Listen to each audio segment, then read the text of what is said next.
La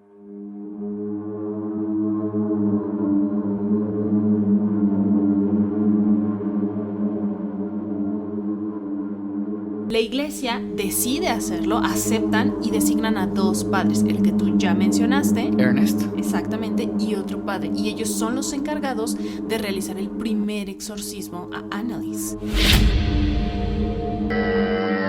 Namen deines Sohnes, den Jungfrau, im Namen Jesu. Se queda ida mientras está hablando con alguien. Estos se llaman crisis de ausencias y si bien es muy espectacular de ver que estás hablando con alguien y de repente se le va la onda por 30 segundos, un minuto y no pela a nadie, la verdad es que esto es muy común sobre todo en los niños. Hola, ¿qué tal? Yo soy Miguel, bienvenidos a su Domingo de Terror con Cas Otamendi. Hola Miguel, el día de hoy hablaremos de un exorcismo muy famoso que es el de Emily Rose, la historia real detrás de todo esto. Una persona que fue poseída por más de 6 demonios, que tienen muchas grabaciones en voz, en fotografía, mucha evidencia, un caso muy mediático y que vamos a analizar desde perspectivas médicas. Hicimos muchísima investigación, de hecho si ven que vemos a la compu es porque tenemos muchas notas y mucho que platicarles de la verdadera historia del caso de Emily Rose, que su nombre verdadero por cierto es Annalise Mitchell. Pasemos entonces al contexto. Eran los años 60 en Alemania y una chica llamada Annalise Mitchell, es decir, Emily Rose en la película, vivía con su madre, su padre y eran una familia sumamente católica. En ese entonces en Alemania la mayoría de la población era católica y de esos devotos religiosos de que diario un rosario por lo menos. Sí, exactamente. De hecho, hicimos esta investigación muy amplia y en aquellos años, en los años 60, Alemania se estima que más del 72% de la población era católica practicante, lo cual es un número muy alto. Pónganse en contexto de que, por ejemplo, hoy México, 3/4 partes de la población se consideran católicas, pero no todas practicantes. En Alemania, siendo un país de primer mundo, y digo de primer mundo porque se ha estudiado muchísimo que mientras más bajo sea el Producto Interno Bruto, mientras más pobre sea la población, más creyentes son. Eso se sabe, eso se ha estudiado de forma social. Pero Alemania, en aquellos años, era sumamente católica y con prácticas muy profundas y tenían una creencia muy particular. Pasemos entonces al año 1969. Ella tenía, Annalise, 16 años en ese entonces y comienza con crisis de ausencias, es decir, la empiezan a notar rara, está hablando con una persona y de repente los ojos en blanco, viendo a la nada y ahí se queda como en trance. Se queda ida mientras está hablando con alguien. Estos se llaman crisis de ausencias y si bien es muy espectacular de ver que estás hablando con alguien y de repente se le va la onda por 30 segundos, un minuto y no pela a nadie, la verdad es que esto es muy común sobre todo en los niños y después empiezan las convulsiones. Entonces, este es el primer dato que presenta Annalise Mitchell, dato médico. Primera cosa que le pasa, que se queda ida, se queda en trance y después, unas semanas después, empiezan las convulsiones. Empiezan los movimientos muy agresivos de todo el cuerpo, pero ella no presenta ningún dato paranormal. Hasta ese momento se considera totalmente que es algo médico, incluso recibe un diagnóstico que es epilepsia del lóbulo temporal. La epilepsia del lóbulo temporal es la epilepsia más común de todas las epilepsias. Y eso es bien importante tomar en cuenta porque incluso recibió tratamiento médico, ¿cierto? Sí, claro, recibió tratamiento médico, la llevan a un centro psiquiátrico y le dan medicamentos que incluso hoy por hoy algunos todavía se utilizan, por ejemplo, carbamazepina. Y aún así ella no mejoró. Annalise ese mismo año, ya siendo 1973, decide empezar tratamiento médico junto con su familia. Lo lleva por varias semanas, incluso meses, y no ve ningún resultado. Incluso empieza a empeorar con epilepsia, con convulsiones más seguidas, más agresivas, y se añaden otros datos y aquí es donde empieza lo raro, lo paranormal del caso. Sí, claro, porque ella empieza a comentar que ve caras malignas y aparte se añaden tiempo después, muy poco tiempo después, voces que la incitan a quitarse la vida, ¿no? Entonces ya estamos hablando de que es algo mucho peor le dan medicamento, no mejora, al contrario, empeora, es claro que la familia se alarma. En ese momento deciden ya acudir a la iglesia para buscar una segunda opinión, una segunda alternativa, y dicen, es que saben que esto ya no es médico, ya no es normal, es una posesión, necesitamos un exorcismo. Curioso aquí, porque no encontramos esa información, porque la rechazan, y la rechazan 2 veces y le dicen, no le vamos a hacer el exorcismo.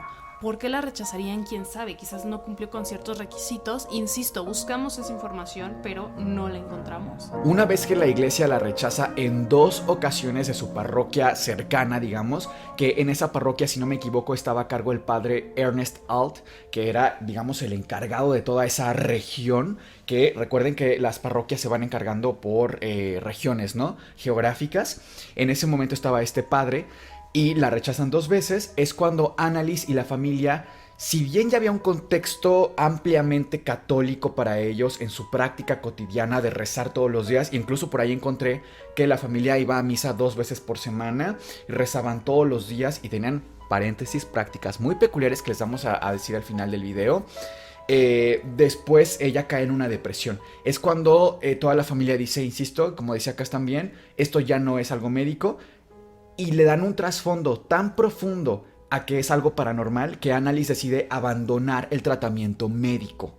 Es ahí donde empieza a llamar la atención que ya no hay una intervención médica para nada. Ya no hay ningún médico que esté vigilando el caso, y lo cierto es que si bien fuera o no paranormal, también había datos médicos, porque ella, al tener depresión también, dejó de comer, y era cuestión de tiempo para que tuviera desnutrición, tuviera deshidratación y tuviera muchos otros datos clínicos que finalmente sí tuvo. Sí, claro, y algo también súper curioso es que ella misma, en sus ratos de lucidez, es decir, cuando no escuchaba voces, no veía imágenes, etcétera, estaba convencida que lo suyo era una posesión.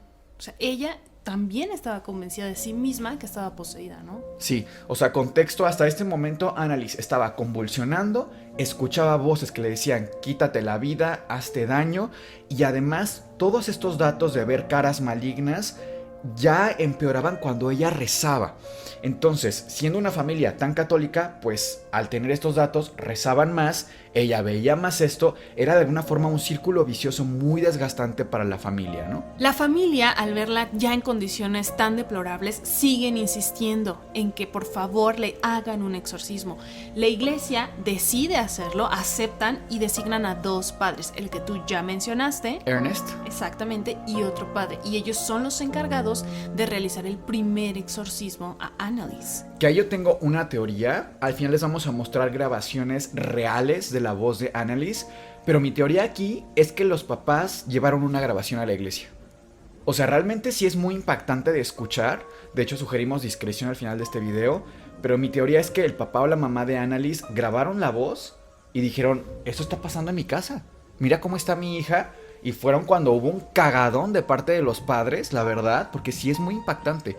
Y ya es cuando piden un permiso. Aquí un pequeño paréntesis, todavía la iglesia católica se toma muy en serio este tema de las posesiones demoníacas, y tienen todo un protocolo, y desde aquellos años lo tenían. Vaya, para que sea una idea, este tema de los exorcismos es antiquísimo, tiene muchísimos años. Les hablo de que hay santos que ya practicaban en aquellos años el exorcismo, y no sé si conozcan el término grimorio, pero dentro de la brujería se considera que son estos libros antiquísimos también, muy antiguos, donde vienen hechizos y rituales. Bueno, algo así, pero para exorcismos existe también, y se siguen manejando hoy. Les hablo de que esto se utilizaba en el medievo, o sea, esto es muy muy antiguo, y llevan un protocolo. ¿Y por qué llevan todavía más? O sea, mientras más ha pasado el tiempo desde entonces, llevan más protocolo los exorcismos, porque hoy día, y este fue un caso parteaguas, porque la demanda surgió, o sea, por negligencia médica. Entonces, debe haber un protocolo para que tú digas, ¿sabes qué? Esto sí es muy sospechoso de que sea un exorcismo, vamos a intervenir. Pero mientras tanto, si como iglesia no intervienes, no hay una reacción legal para ellos. Yo creo que para eso fue el freno de no nos vamos a meter, pero cuando llevan esta grabación fue güey, tenemos que Adelante. hacer algo, sí. Y bueno, curiosamente empiezan los exorcismos. Y digo exorcismos porque Annalise recibió por 9 meses 2 exorcismos a la semana por lo menos. Y Sí. cada uno duraba alrededor de 4 horas, a veces más. Esto era sumamente desgastante y claro que empezó a empeorar aún más. Se desgastó las rodillas, las articulaciones porque hacía 600 genuflexiones diarias, es decir, como hincarte cuando llegas a una iglesia, 600 diarias, hasta que sus rodillas terminaron destrozadas. Empezó a orinarse encima y tomarse su propia orina, es decir, la lamía. Se metía debajo de la mesa y empezaba a ladrar por horas. Sí, sí. Y también comía, por ejemplo, arañas. Entonces, todos estos comportamientos extraños, pues por supuesto que más y más y más exorcismos le hacían. Vale, entonces ya se sabía que Annalise estaba poseída, la iglesia ya había aceptado esto y empiezan los exorcismos, como dice Cass, eran muy amplios, pero dentro del protocolo o el ritual del exorcismo, para que sea efectivo, necesitas saber, según la creencia, el nombre del demonio que vayas a expulsar. En este caso, por eso los padres dentro del ritual siempre insistían en saber el nombre. Finalmente, Annalise, siendo poseída, da los nombres de 6 demonios, que entre ellos está Lucifer, está Caín, Judas Iscariote, está Nerón y está la Legión, me parece. Y Hitler. Hitler, bueno, sí, Hitler, que ahí a mí me parece, hay un tema totalmente interesante, el tema de que se piensa que Hitler poseyera a una persona. O sea, a mí me parece algo muy curioso. A mí también, porque sucede en Alemania, siendo este señor Hitler de Alemania, y aparte sucede en los años 70, cuando en el 45 es que se termina la Segunda Guerra Mundial. O sea, estaba mucho más fresco esto. Y sí me llama mucho la atención porque evidentemente había muchas personas que sí eran pues fanáticas de este señor, sí, y eran de su partido, pero también tendría que haber gente que aunque estuviera fueran en contra. alemanes, pues no estaban a favor de esas prácticas, ¿no? Sí, yo aquí para las conclusiones del final, yo aquí pondría un sticker como vamos a retomar este tema de Hitler, porque para mí es un dato también clave dentro de este caso muy particular. Finalmente, después de alrededor de 600 exorcismos en muy poco tiempo, en meses, sí, pues ella muere. Al final los diagnósticos que dieron los médicos fue una profunda desnutrición, severa deshidratación, neumonía y anemia. Y Nada el diagnóstico más. de epilepsia. Y el diagnóstico de epilepsia que ya tenía previamente, ¿no? Entonces, pues algo gravísimo realmente. Sí, y se corroboran incluso estos datos en la autopsia, porque pues muere Annalise Mitchell siendo una jovencita realmente, fallece por estos diagnósticos.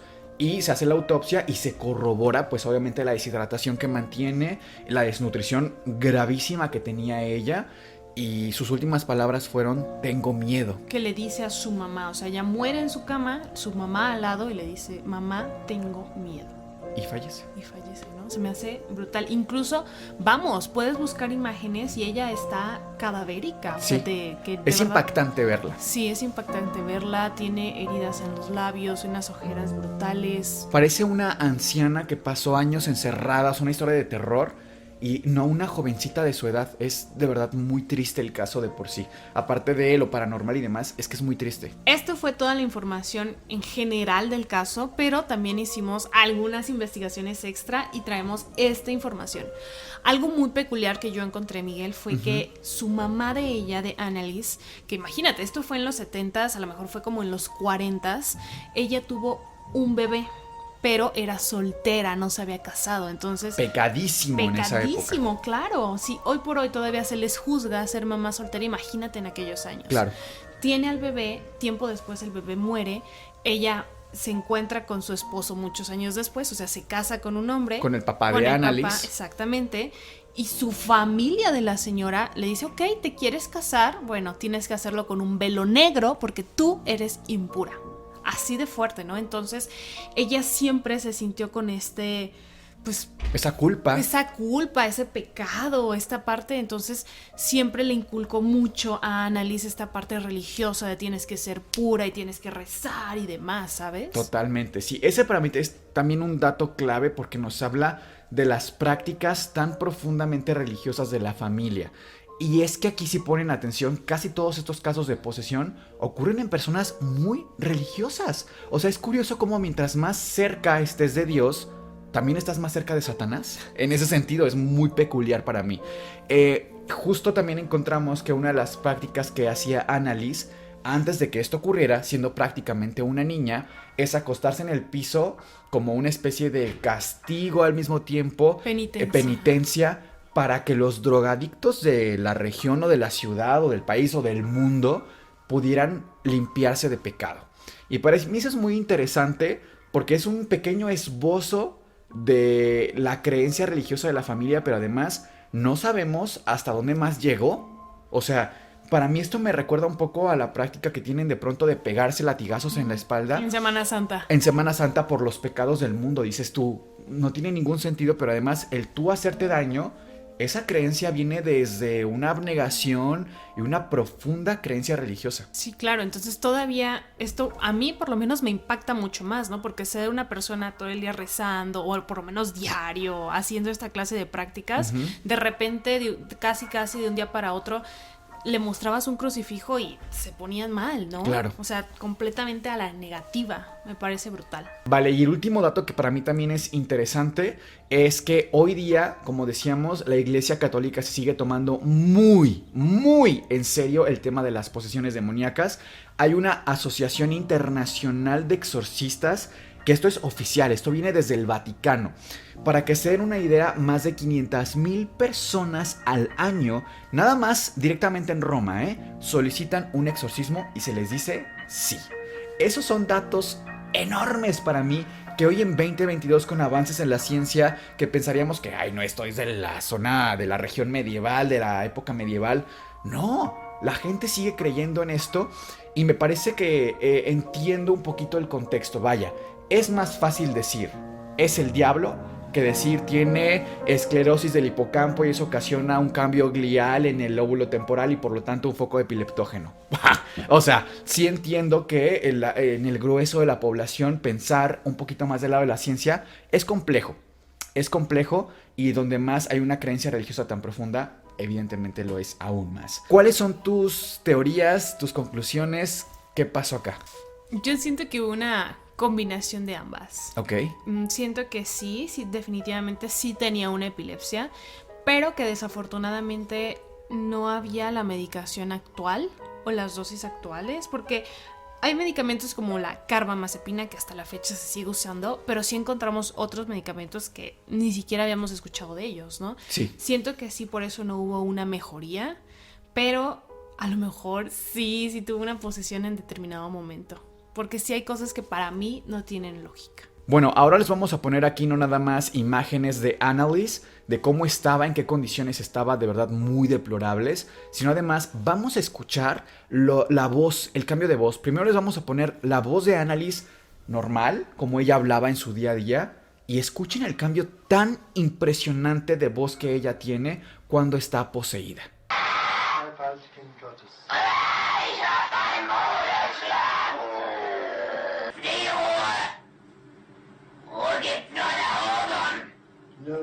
Ruhe gibt's nur dort, wo die Liebe ist. Ja, aber es gibt's nur ja nur.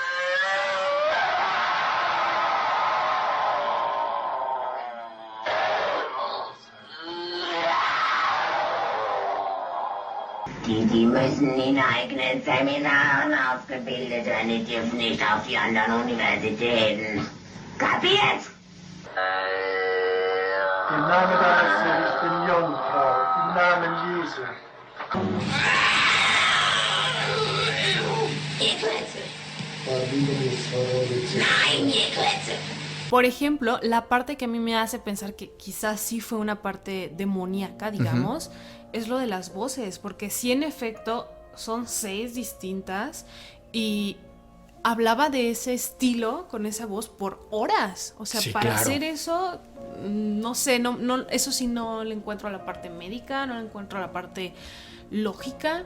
Y aparte, insisto, siendo una familia tan religiosa, justamente casi siempre pasa en ese tipo de contextos. Entonces sí, ¿cuáles son tus conclusiones, Miguel? Pues la verdad para mí me llaman la atención muchas cosas. Primero, el diagnóstico que ella tiene, que es de epilepsia del lóbulo temporal, lo tuvo también otro personaje aquí en Querétaro muy famoso. Esto es totalmente real. La conocen como la Hiena de Querétaro. A mí no me gusta referirme hacia ella porque se me hace muy despectivo. Pero ella se llama Claudia Mijangos y fue un caso real. Ella es una mujer que, originaria de Sinaloa, si no me equivoco, llega aquí a Querétaro, casada, con 3 hijos, y le dan este diagnóstico. No se le da importancia, hay mucho tema después. Profundamente religiosa ella. Daba catecismo incluso. Daba catecismo, o sea, imagínense, otra vez volvemos, muy, muy católico este tema. Y ella, un día, después de que escuchaba voces, igual que Annalise, cabe aclarar acá, un día simplemente dice, ¿qué hice? Y pues resulta que mató a sus 3 hijos, de una forma muy sanguinaria, muy violenta. Obviamente no vamos a poner imágenes acá porque además, siendo un caso real, es muy cruento de ver, pero vaya que un diagnóstico así te hace llevar a un comportamiento así, Errático. de espectacular, de errático, de violento, es que es fortísimo para mí este tema particularmente. Entonces yo sí pondría así como este diagnóstico sí te puede llevar acá. Incluso se me hace mucho más fuerte el caso de Claudia que el de Annalise, si te soy sincero, porque ella hizo cosas que dices, güey, es que ni el diablo llega tan lejos, verdaderamente, y eso fue una enfermedad, y ella tiene su diagnóstico, está en tratamiento y todo. Para mí, sí, Annalise tenía este diagnóstico. La parte de posesión de las voces sí me parece espectacular, honestamente. Y yo no me siento con la arrogancia para decir no existen los demonios, no existen las posesiones. Incluso hablando con nuestros grandes maestros que tal vez esté viendo este video, que es el doctor Rangel, saludos cordiales, de la Universidad Autónoma de Querétaro. Él es catedrático de la universidad y él nos llegaba a contar que hablaba con diferentes psiquiatras, porque cuando el Vaticano te da un diagnóstico de posesión demoníaca, hay que estudiar muy bien el caso también psiquiátricamente, justo por el tema de demandas y de profesionalismo y tal. Y él decía, 98% de los casos los hemos podido descartar y hemos dicho son casos médicos, tienen este diagnóstico. Una explicación. Hay una explicación médica y científica, pero hay un 2% que no. Y recuerdo este caso que incluso nos llegó a contar en alguna ocasión, en donde una chica poseída hablaba en lenguas y vaya, todo el mismo como drama muy hollywoodense. Pero llegó un punto en que ella da un grito y se abren todas las puertas de la casa. Puertas de entrada, de salida, de jardín, pero también puertas de muebles. O sea, cosas que dices se salen de la explicación científica. Entonces, pensar que podemos explicar eso me parece muy arrogante. La ciencia, y se los digo con total honestidad, no se puede permitir decir cosas como Dios no existe, el diablo no existe. Oh, sí, no podemos. existe. No podemos ni probarlo, pero tampoco podemos refutarlo. Entonces, sin embargo, para mí sí es como vale, te doy el medicamento, pero también si quieres rezar, reza. Y bueno, principitos, esperamos que les haya gustado el programa. Si fue así, por favor déjenos un like, un comentario y su gracias. Aquí le pueden picar y dejar una propinita. Y por favor, voten qué tema les gustaría más para la próxima semana. Nos vemos, hasta la próxima. Chao, chao.